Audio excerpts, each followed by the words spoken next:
Hey guys, I'm Josh from Team Afterlife. We just got back from the Philly Regional. I ended up getting X-3. I got 71st place overall.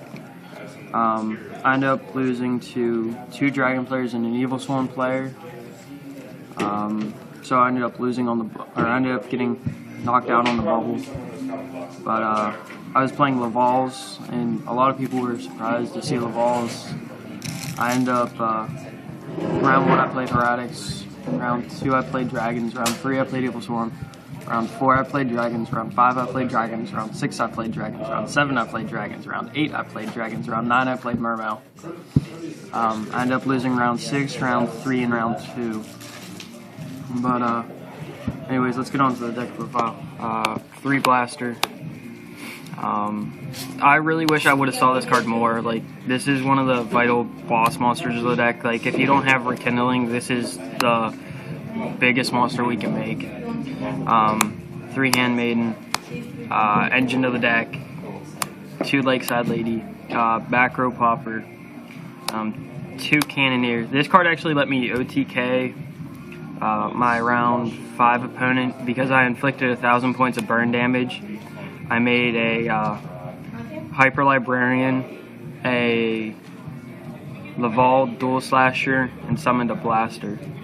So, and he had a Mythic Tree Dragon on the field. So, 2 Cannon. I really wish I would have ran the 3rd because it would have made some of my matchups a lot easier. Because I would have been able to Rota for this rather than having to Rota for Boost Warrior and then Synchro. But 1 Lancelord. I'm running the Lancelord because I'm also running Red Nova Dragon, and he makes turn 1 Red Nova Dragon really easy. 1 Boost Warrior because I'm also running Quasar, and you need the non-tuner. Onto the hand traps. 3 Max C because Dragons and Mermail are a thing. And then 3 Battle Fader because round 1 I played Heretics, and this saved me.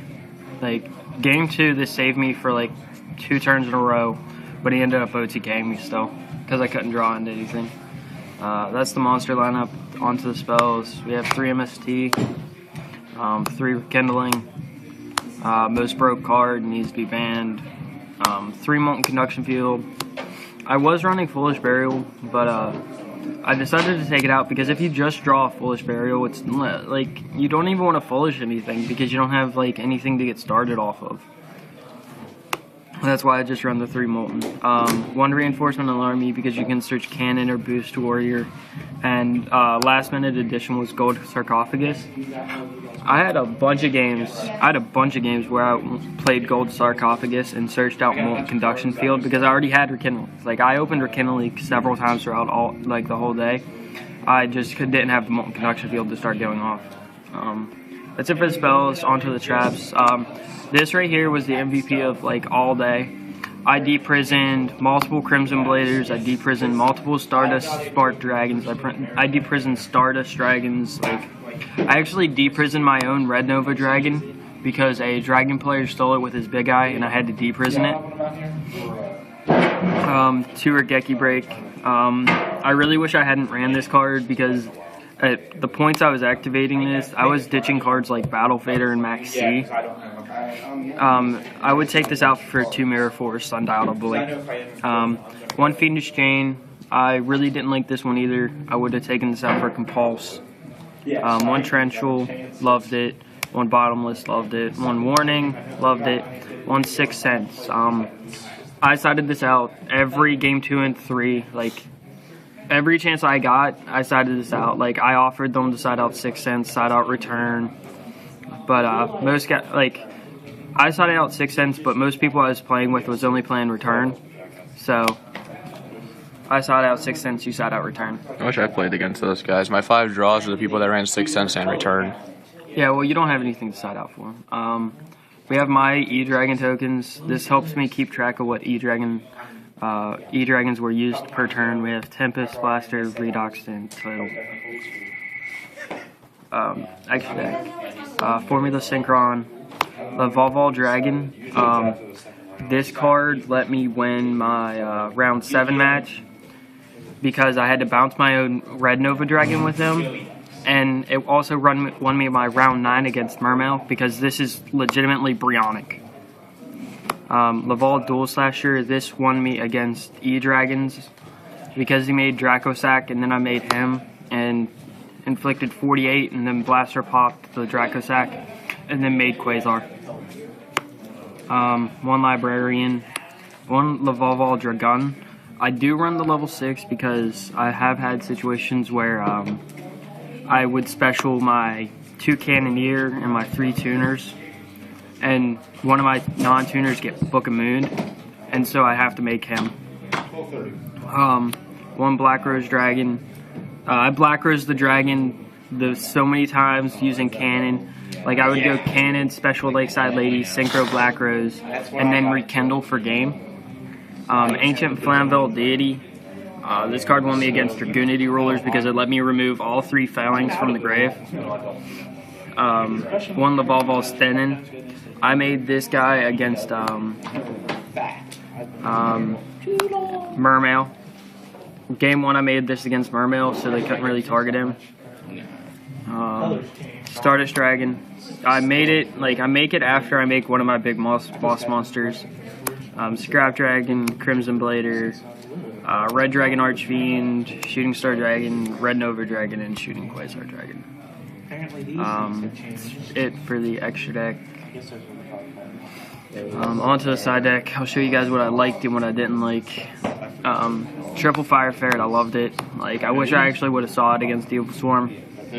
But this card is so good because it doesn't disrupt the flow of the deck because it is a level 4, it is a fire, but it doesn't have 200 defense. If this had 200 defense, I would, honest to God, consider main decking this because of the Game 1 Evil Swarm matchup. But 2 Exceed Encores, Evil Swarm, 2 Smashing Ground. I decided to send against Mermail because Game 1, I didn't know what I was playing against. I ended up crashing into a Lend and he brought out lead, and so I lost Game 1. But I decided to send Game 2, and it actually saved me because I Smashing Ground the Megalo he brought out with his Lend. 1 Dark Hole, 1 Nobleman, a Crossout. I played Nobleman because I wanted to, I was expecting to play more Ghost Tricks, and I really wanted to just Nobleman their searchers so they can't really consistently search. But on to the traps of my side deck. 2 Debunk. I really wish I ran the 3rd Debunk. Like, honest to God, this card won me so many games single-handedly because against Mermail, I debunked his Tias so he couldn't search, and he had no waters for Tittle. Playing against dragons, I would always debunk Blaster, so they no longer had the Blaster in the graveyard. 1 Chain Disappearance. This was a last-minute addition to my side deck. I liked it because I played Heretics round 1 and ended up Chain Disappearancing his Wattail Dragons. And this also works well against Ghost Tricks because you can just banish certain cards. 1 EEV. I never set it in because I never got the chance to play against Prophecy. And the 2 targets that I run are Red Dragon Archfiend and Red Nova Dragon. 1 Transmigration Prophecy. I decided to send multiple times, I just never saw it. And then for my final card, I'm running Mistake. Was it a mistake running it? No, it was not a mistake running it. This card won me Game 2 against Dragoonity Ruler because I flipped it whenever he pitched for his Ravine and he declared that he wanted to add. And I flipped over a Mistake and he couldn't search. So that legitimately let me get my plays going because I decided to sit in against every Dragon Roller because if you shut them off from adding to their hand, you cut them off from like 90% of their elements. But that's the deck profile, you guys. Let me know what you guys think, and comment, rate, and subscribe.